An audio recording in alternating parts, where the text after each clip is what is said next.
morning friends, this is Panky and I welcome you all to my channel. In today's episode, we're going to talking about pros and cons and FAQs and any other doubt that you might have, which I have come across as an EV owner. So without further ado, let's get started.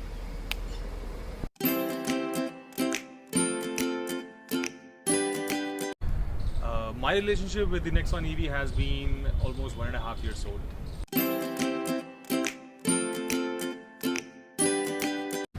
I bought Nexon EV after the birth of my first child. I live in Delhi. The situation of pollution is not very good here.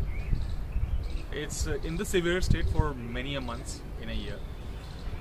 And I believe that we are just a tenant on this planet Earth, and we need to leave the resources for our children and their children to come in. Moreover, it's not just the responsibility of the government to do everything. We need to do our part as well. However small it may be, we definitely have to contribute.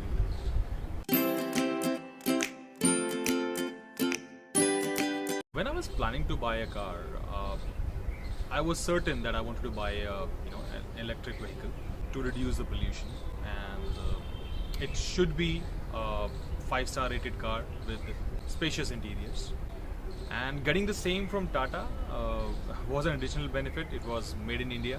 Because Nexon EV is based on the same platform as Nexon petrol or diesel, so we get excellent build quality, spacious interiors, and overall it was within my budget. Being an EV enthusiast, trust me, I'll be definitely biased towards EVs. However, I do believe that in real world, it depends upon person to person, what their requirements are, what their circumstances are.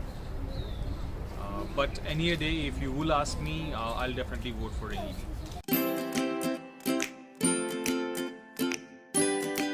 Electric vehicles can be charged from any 16 amp socket. It can be at your home, your friend's home, your family member's home, or any hotel on the highway. As far as charging goes. But if in case you're looking for DC charging only, whether it's fast charging, there are more than 1,000 fast chargers available in the country right now, and more are coming up.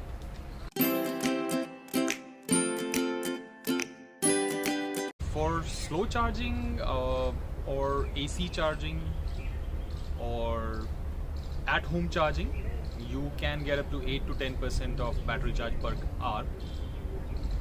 But if you talk about DC charging, that is the fast charging, company claims you can get 0 to 80 within 1 hour. However, as we all know that when charging a battery, the end 10 to 20% takes the maximum amount of time. So in all, if we are charging our battery from 0 to 100 on a DC charger as well, it could take up to 1.5 to 2 hours.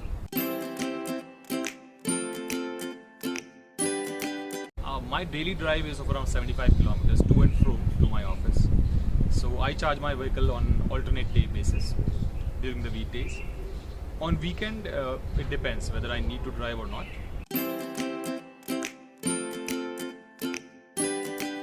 To understand the EV charging cost, we need to know that the Nexon EV has a battery of 30 kilowatt, and in Delhi you get an EV meter for 4.5 rupees per kilowatt, and so that translates to 135 rupees to fully charge it from 0 to 100. And if I talk about a fast charging session, you could do 0 to 100 on a DC fast charger for around 500 to 600 rupees at max.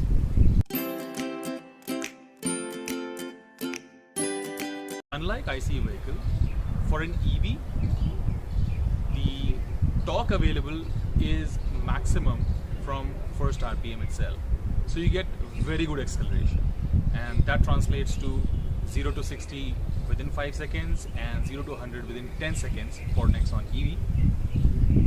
You must have seen videos wherein for drag races between EV and other cars, and you all know who were the winners. There has been significant improvement in the EV infrastructure in the past 1 to 2 years. but I still believe that we are miles away from mass adoption because of the reliability issues that are still there. But it's like the chicken and the egg story here. Now, both needs to go hand in hand. And companies cannot just go ahead and sell cars without building infrastructure or supporting the infrastructure itself.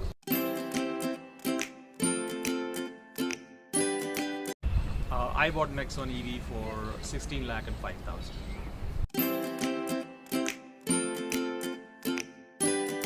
Every state has their own EV policy.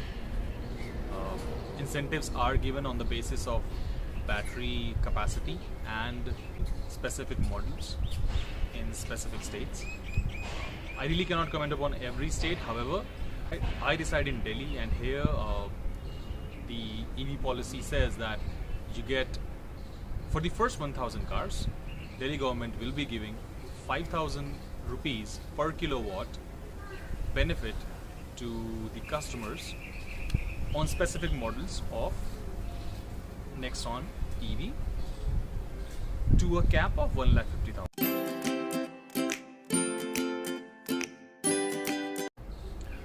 Having driven on the highways on long trips, I can say this for sure that in the last 1.5 years, 1 to 2 years, the improvement that has happened in the EV charging infrastructure, 350 to 400 kilometers of drivable range is more than enough for 99.9% of the population.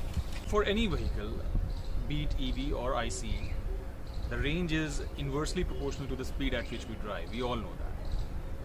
I myself have got a maximum range of around 280 kilometers on the highways, but others have got more. But you need to be very careful while driving, while we are trying to achieve that kind of number on a single charge.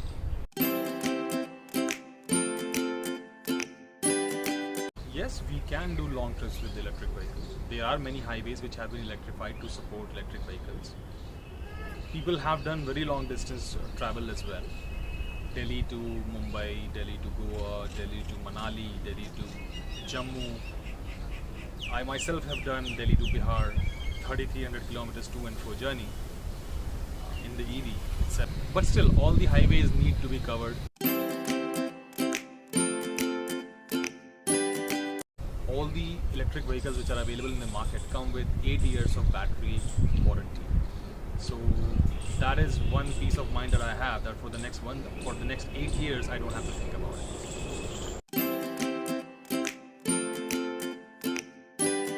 Yes, you need to be a little careful while driving an EV because it is silent.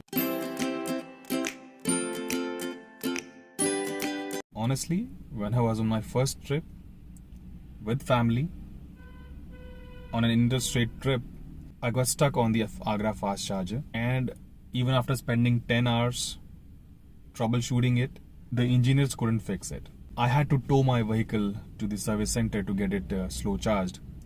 I stayed there overnight, and I was so frustrated that I thought that I've really wasted 16 lakh of mine. 16 lakh mein aag laga di.